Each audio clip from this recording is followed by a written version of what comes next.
যোগ অবতারে শ্রীকৃষ্ণ যখন নন্দলাল হয়ে এই কলির অবতারে জন্ম নিলেন, তখন তার বিশ্বব্যাপী রূপ নানা প্রকারে প্রকাশ পায় এই মানব জীবনের মাঝে। তার রঞ্জন আঁখিতে যখন নয়নে নয়নে মেলে দেখি, মনে হয় সারা ব্রহ্মাণ্ড দৃশ্যমান।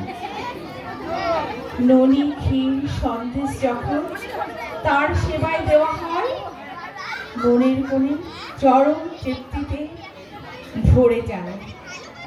তাই তো সঙ্গীতের মাধ্যমে, নৃত্যের মাধ্যমে আমরা গেয়ে উঠি নয়নে নয়ন।